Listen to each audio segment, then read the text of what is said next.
뜨거운 여름입니다. 교회 학교 여러 부서들이 여름 성경학교 진행 중에 있습니다. 특별히 지금은 우리 강화 수양관에서 영어 어린이 캠프가 진행 중에 있습니다. 어제 저녁에 영어 어린이 캠프에 잠깐 들러보았습니다. 아버지 되시는 우리 젊은 아빠들 10분이 더 되는 것 같아요. 오셔가지고 저녁에 우리 캠프 어린이들 고기를 구워주고, 또 저녁 시간에는 함께 글이 썩 잘하는 것 같지는 않지만 율동도 함께 하면서, 왜 잘 못하냐고 했냐면 제가 했기 때문에, 함께 율동도 하면서 즐거운 시간을 보내는 것을 보았습니다. 열기가 가득하고 날씨는 더운데 그 모습을 보면서 그런 생각이 들었습니다. 하나님의 마음은 얼마나 시원하실까. 우리 앞뒤 좌우 한번 이렇게 다시 한번 인사하시죠. 하나님을 시원하게 합시다.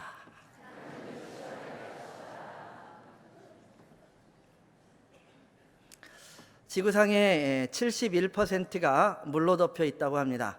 또한 인간의 신체도 70% 이상이 물로 이루어져 있다라고 말을 합니다.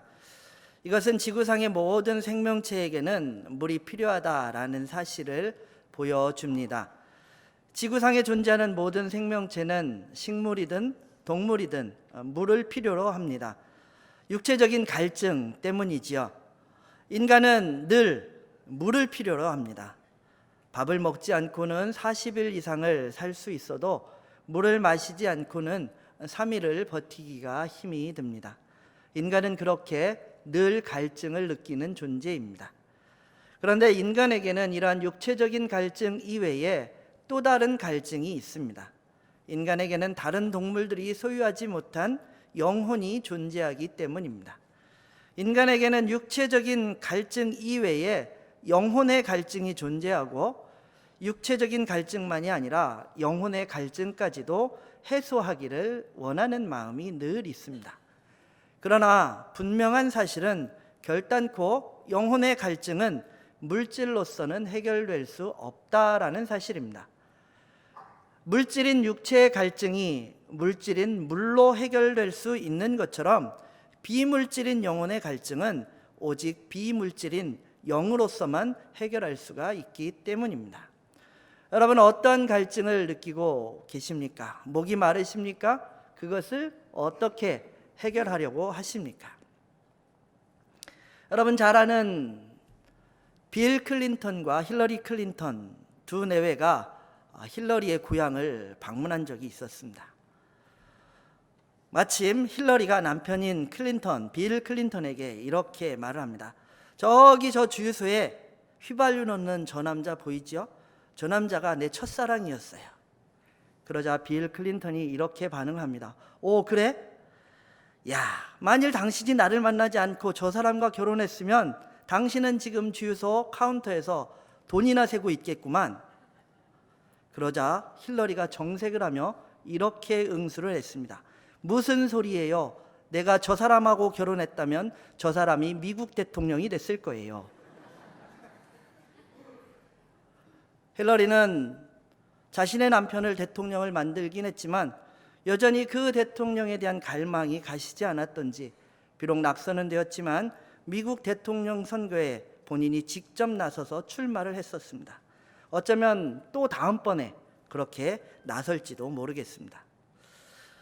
그 대상이 권력이든 무엇이든 사람은 누구나 다 목마른 존재입니다. 문제는 이 목마름의 욕구는 채워도 끝이 없다라는 것입니다. 오늘 본문 속에서도 역경의 인생 속에서 그 목마름을 해결하지 못한 한 여인이 예수님을 만나는 장면이 기록되어 있습니다. 오늘 말씀 가운데 첫째로 예수님께서는 예수님만이 영원히 목마르지 않는 샘물이 되신다라고 말씀하고 계십니다. 두 사람의 인물이 등장합니다. 한 사람은 행로에 피곤하여 우물 곁에 앉아 계신 예수님이십니다. 다른 한 사람은 그 우물로 물을 길러 나온 사마리아 여자입니다. 두 사람이 우물가에서 서로 만납니다. 목마른 여인과 피곤하신 예수님이 서로 만납니다. 물이 필요한 여인과 영원한 물을 주실 수 있는 예수님이 우물가에서 서로 만났습니다. 세상을 살아가는 동안에 사람이 사람을 만난다는 것은 매우 의미 있는 일입니다. 도움이 필요한 사람과 도움을 줄 수 있는 사람이 서로 만나는 것은 매우 중요한 일입니다. 여기 우물가에 두 사람이 서로 만났습니다. 한 여자는 물이 필요한 여자였습니다. 가란 몸과 영혼을 채워줄 물이 필요한 여자입니다.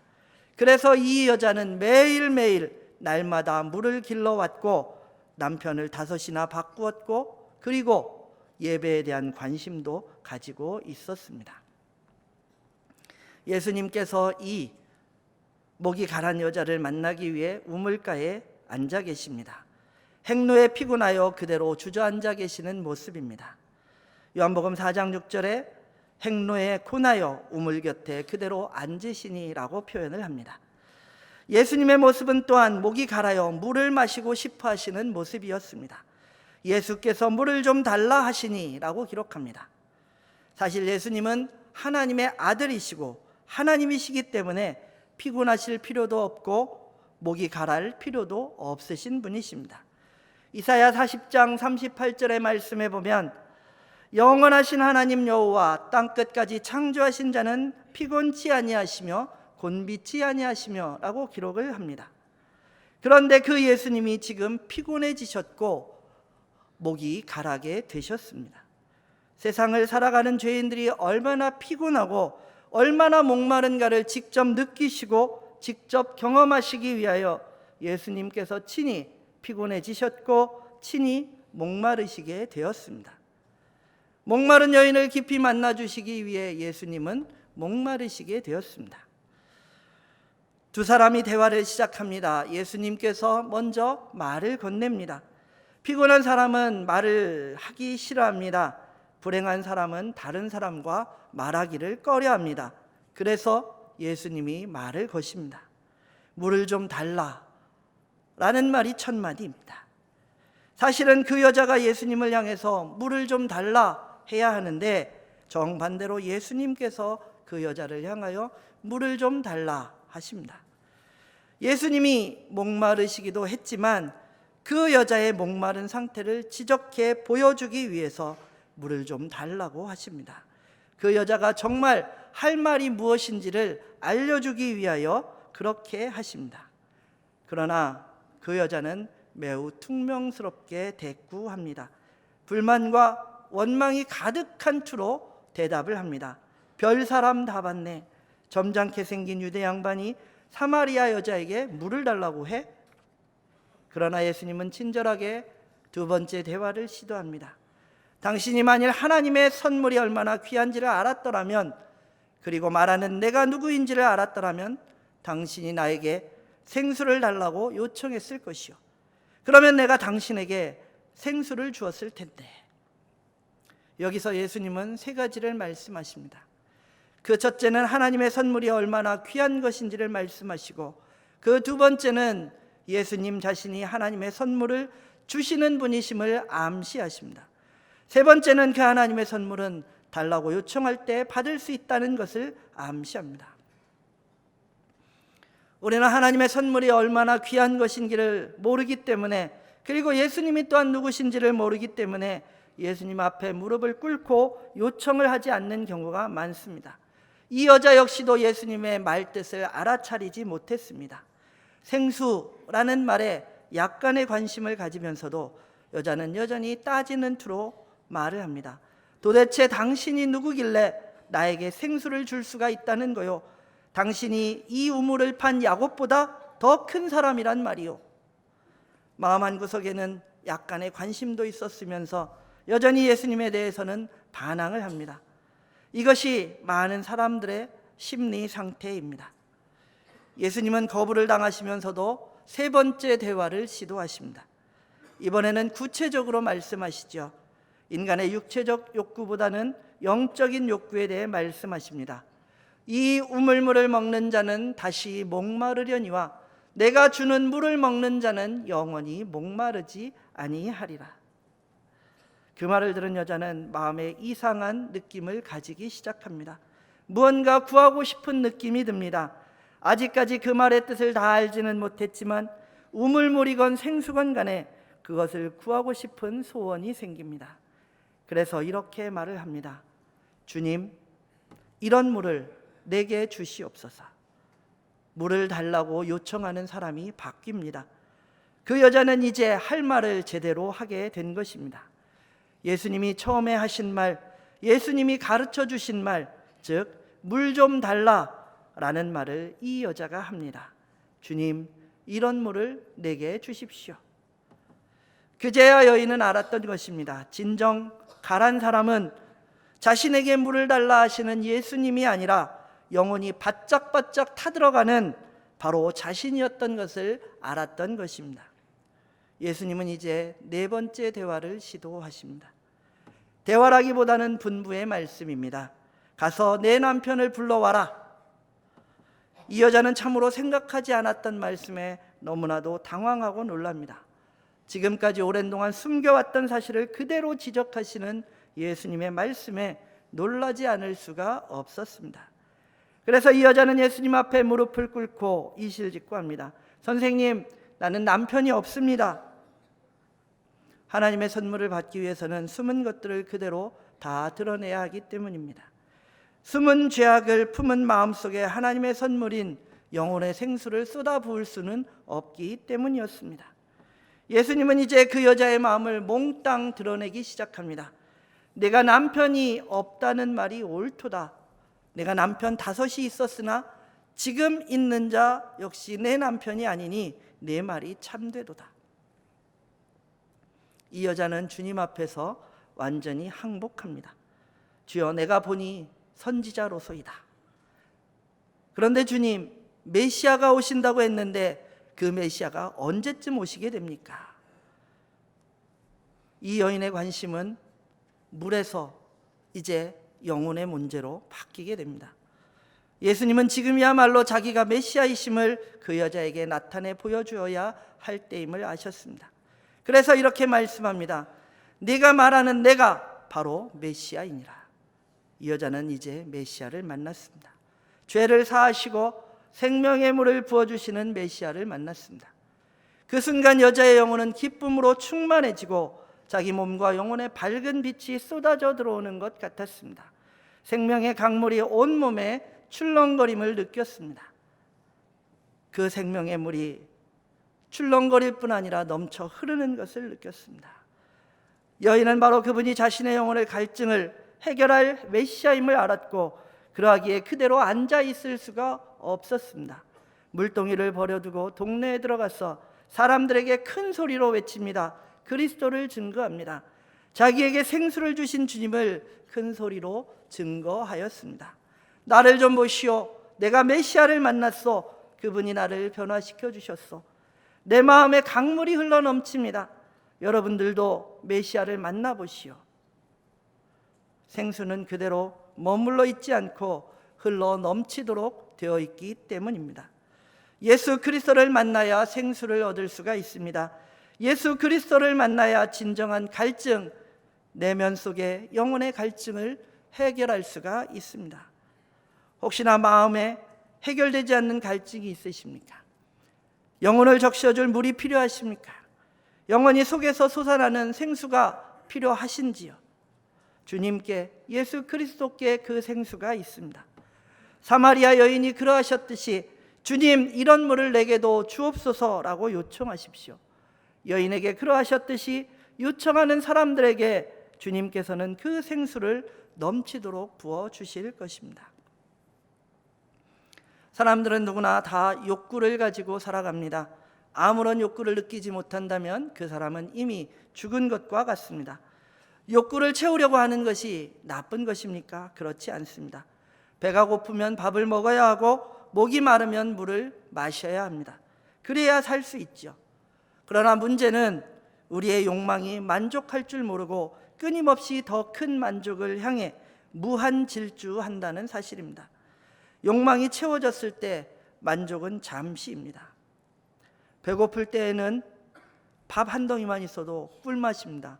그런데 그 배가 잠깐 부르면 고기도 맛이 없습니다.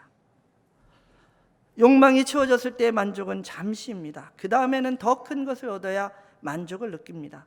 또 그런 만족을 느끼기 위해서는 더 수고해야 합니다. 하지만 그렇게 수고해서 채워도 또 채워도 밑 빠진 독에 물 붓듯이 인생은 늘 목마릅니다. 철학자인 쇼펜하우어는 이 짧은 만족과 만족 사이의 기간을 권태라고 표현을 했습니다. 모든 인간은 권태에서 벗어나 만족을 얻기 위해 일생을 수고하고 애쓰며 살아갈 수밖에 없다라고 말했습니다. 그렇게 보면 삶의 대부분의 시간은 권태로운 시간이고 고통의 시간입니다. 일찍이 전도서의 기자도 해 아래서 벌어지는 모든 수고로운 삶의 현실을 목도하고 이렇게 고백하였습니다. 헛되고 헛되고 헛되고 헛되니 모든 것이 헛되도다. 이런 헛된 욕망을 추구하는 것이 도를 넘어가게 되면 중독이라는 현상이 생겨납니다. 도박이나 알코올, 마약 중독, 이런 것들만이 중독 현상의 전부가 아닙니다. 많은 현대인들은 일 중독, TV 중독, 게임 중독, 인터넷 중독, SNS 중독, 쇼핑 중독, 음란물 중독, 스마트폰 중독 등등 무언가 하나씩에 중독되어 있다고 하여도 과언이 아닙니다. 중독이 되고 나면 더 이상 내가 나의 욕망을 통제할 수 없게 됩니다. 오히려 욕망이 나를 지배하고 다스립니다.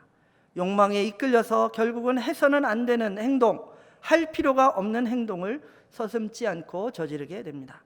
멈추고 싶어도 스스로 멈출 수가 없게 되지요. 사마리아 여인 역시 사랑에 대한 목마름으로 시작된 그 갈증의 추구가 결국 5 남편 그리고 또 한 사람과의 동거에 이르게 된 것입니다. 왜 그렇게 인간의 욕망은 제자리를 잡지 못하고 우리들의 삶을 파괴할 정도로 커져가는 것입니까? 왜냐하면 무한하신 하나님으로만 채울 수 있는 빈 공간을 유한한 세상의 것으로 채우려 하기 때문입니다. 성 어거스틴은 이렇게 말합니다. 주여 당신은 스스로를 위하여 우리를 만드셨사오며 우리 마음은 주님 안에서만 안식을 발견하나이다.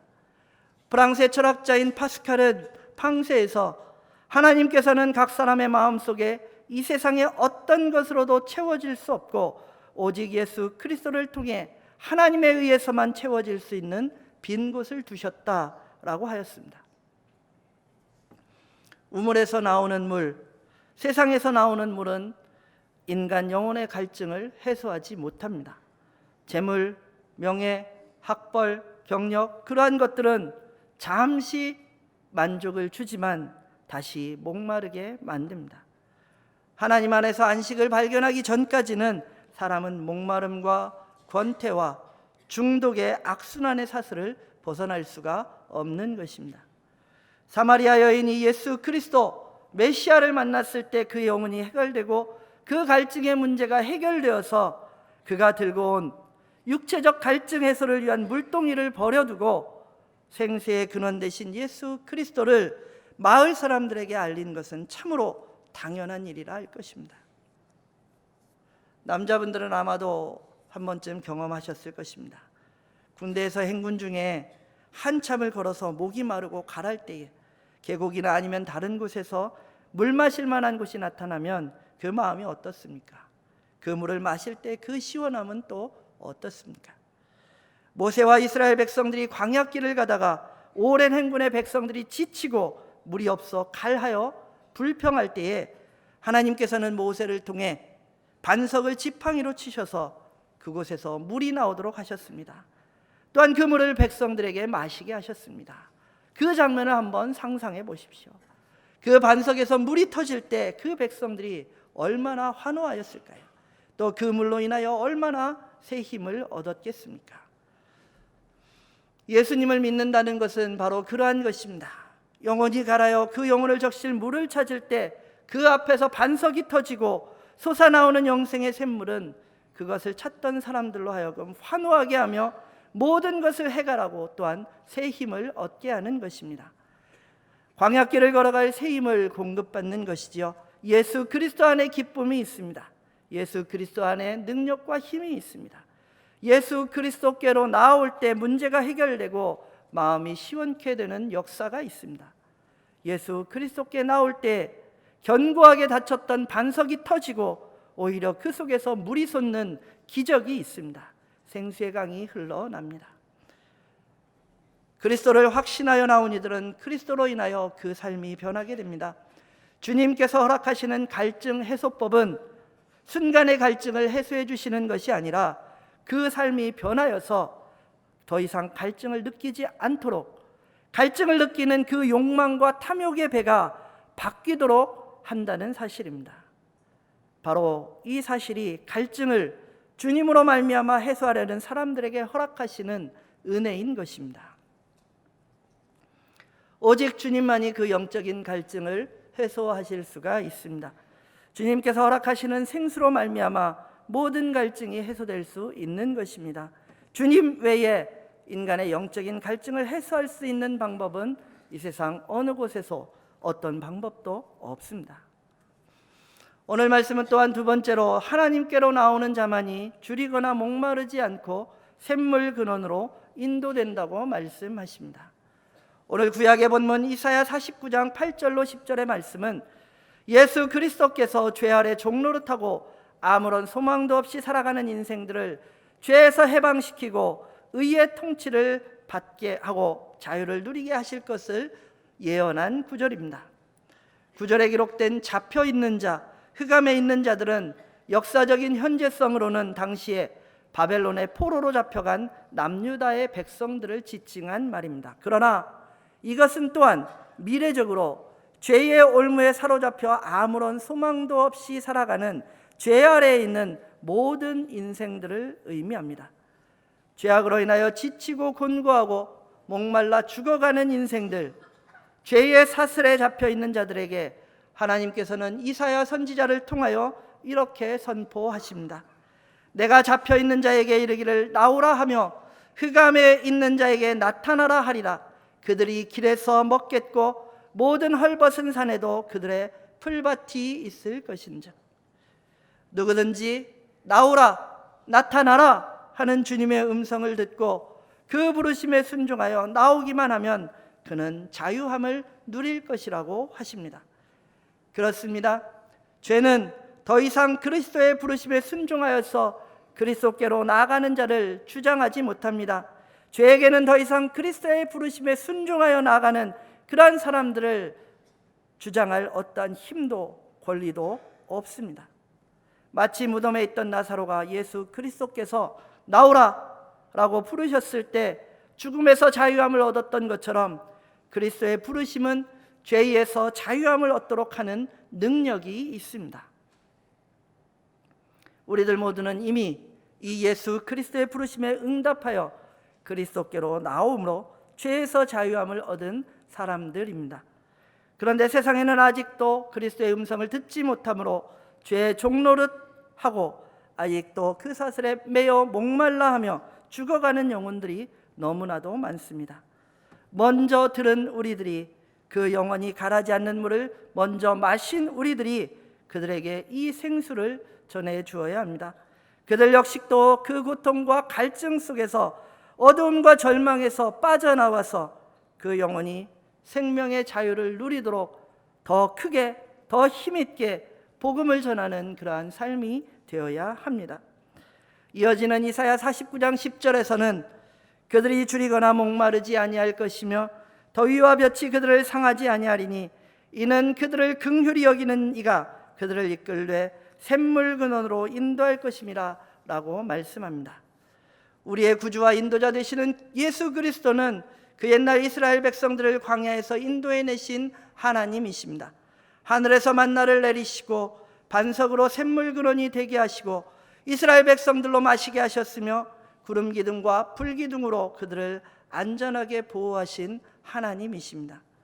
그 하나님께서, 우리 구주 예수 그리스도께서 우리들의 목자가 되셔서 험한 세상길, 광야길, 이 세상 살아가는 동안에 우리들을 샘물 근원으로 인도하시겠다라고 약속하십니다. 세상적으로 보면 믿는 사람들, 성도들은 풍성하지 않을 수도 있고 안전하지 않을 수도 있습니다. 세상 사람들 보기에 그러할 수 있습니다. 광야의 이스라엘 백성들도 그러했습니다. 그러나 광야에서의 이스라엘 백성들은 무엇 하나 아무것도 부족한 것이 없었고 아무런 해함도 없었습니다. 그것이 어찌 풍성함이 아니고 또한 그것이 어찌 안전함이 아니겠습니까? 그처럼 그리스도의 인도를 따라 이 세상을 살아가는 우리들도 그리스도의 은혜로운 인도를 따라가기만 하면 그분이 길이요 진리요 생명이시기에, 또한 그분이 생명의 떡이시며 영원히 목마르지 않는 영생의 생명수이시기에 광야같이 메마르고 험난한 길 속에서도 목마르지 않고 배고프지 않고 안전하고 바른 길로 그렇게 갈 수가 있는 것입니다. 편안하지 않을 수는 있어도 평안한 삶을 누리게 되고 그분의 온전하신 보호 아래 그렇게 살아갈 수 있는 것입니다. 하나님께서는 예레미야 선지자를 통하여 이렇게 말씀하셨습니다.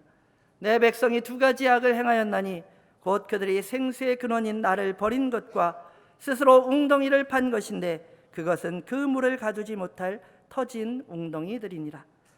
터진 웅덩이에 물을 부어본들 무슨 소용입니까? 밑 빠진 독에 물을 부어본들 무슨 소용입니까? 해결책은 하나입니다. 생수의 근원이신 하나님께로 돌아가는 길뿐이라는 것입니다. 그러므로 목마름의 문제는 필연적으로 예배의 문제와 연결될 수밖에 없습니다.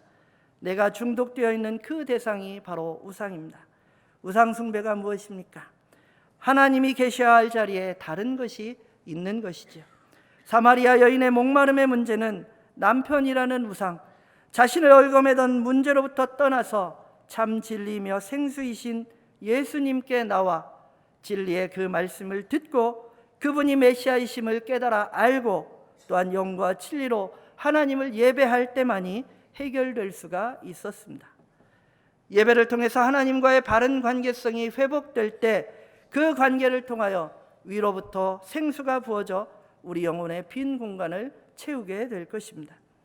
이러한 만족과 충만을 경험한 사람은 더 이상 헛된 세상의 쾌락의 노예로 살아가지 않습니다. 대신에 목마른 사슴이 시냇물을 찾기에 갈급하듯이 하나님을 찾는 인생을 살게 됩니다.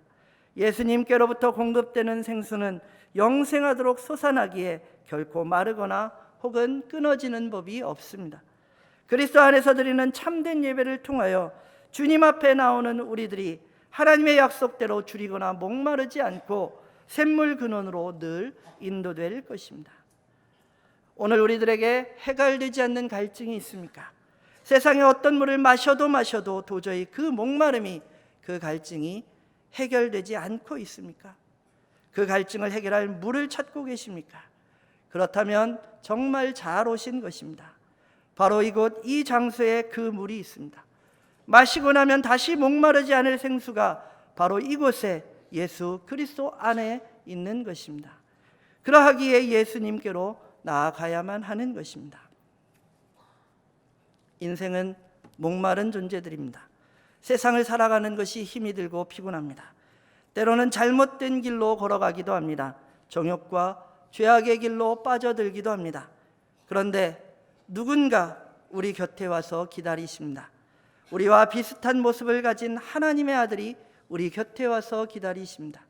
우리에게 하나님의 선물을 주시려고, 우리에게 생수를 마시게 하려고 우리 곁에 와서 말을 거십니다.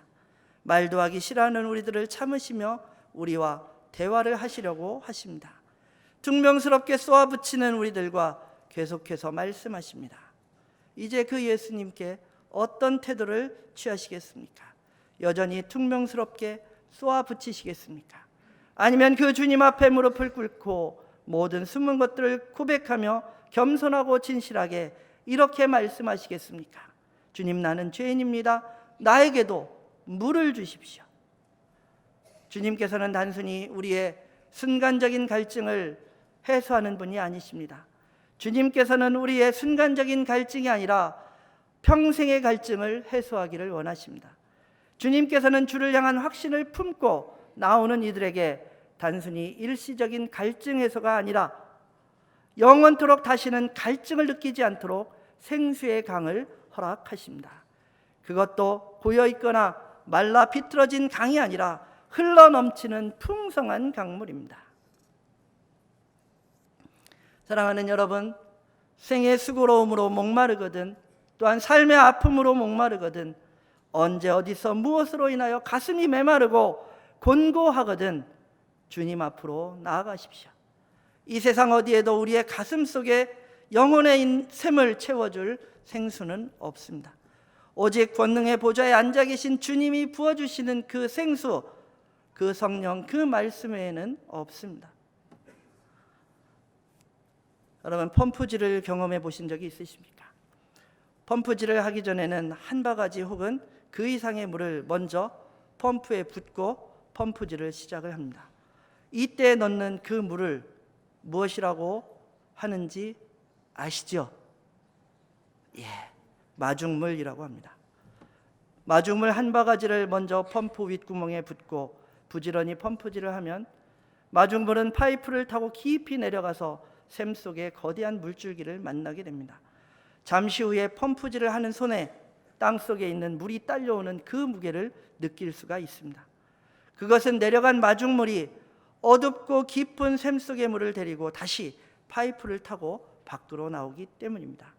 한번 나오기 시작하면 펌프질을 하는 동안 땅속에 있는 생수는 계속 쏟아져 나옵니다. 그러나 펌프질을 멈추고 얼마 동안 있으면 피스톤 사이로 공기가 들어가서 올라가던 물이 다시 땅속으로 들어가고 파이프는 비워집니다. 그러면 다시 마중물을 부어 넣어야 펌프가 작동이 되죠. 그러기에 펌프질을 마치려면 다음에 쓸 마중물을 남겨놓아야 합니다. 이 세상에서 마중물의 역할을 하는 사람이 있습니다. 기쁨을 잃고 우울할 때, 믿음을 잃고 이리 기웃 저리 기웃 방황할 때, 아무것도 할 수 없어서 우두커니 손을 놓고 앉아 있을 때 우리를 위하여서 그 기쁨의 마중물이 되어준 사람이 있습니다. 내 속에 태산 같은 믿음의 마중물이 되어준 분이 있습니다. 내 삶의 답답한 시면 속에 시원한 생수로 찾아와서 마중물과 같은 그런 분이 되어준 분이 계십니다. 내가 주는 물을 마시는 자는 영원히 목마르지 아니하리니 내가 주는 물은 그 속에서 영생하도록 솟아나는 샘물이 되리라 라고 말씀하신 예수 그리스도이십니다. 그분은 하나님께로부터 우리를 마중하러 오신 길이요 진리요 생명이십니다. 그분을 만나면 우리의 속에 영생의 샘물이 터져나와서 참 만족을 얻게 됩니다. 그리고 또한 우리가 받아놓은 그 마중물을 목마른 사람에게 주어서 하나님께로부터 영생하는 샘물을 키로 먹도록 전해 주어야 합니다. 그 마중물은 다름 아닌 구원의 우물가에서 섬기는 우리들 자신이라는 것을 또한 깨닫고 우리들 역시도 누군가의 마중물이 되어야 할 것입니다. 영원한 생수이신 예수 그리스도를 전해받고 또한 그 생수의 강이 흘러넘치는 우리들이 우리의 주변의 이웃들에게 이 예수 그리스도를, 이 영원한 생수를 가라고 또한 목마른 이들에게 함께 전해주며 함께 그 기쁨을 누리는 모든 귀한 성도들 되시기를 소망합니다. 기도하겠습니다. 사랑의 하나님, 채워지지 않는 갈증으로 세상에서 물을 찾던 이들이 예수께로 나와 영원한 생명수를 찾았습니다. 이 생명수가 언제나 우리 속에서 솟아나 우리 영혼을 살리게 하시며 이 생명수로 만족하고 또한 갈증으로 줄인 영혼들에게 예수 그리스도, 이 생명수를 전하는 우리들 모두가 되게 하여 주시옵소서. 예수님의 이름으로 기도드리옵나이다. 아멘.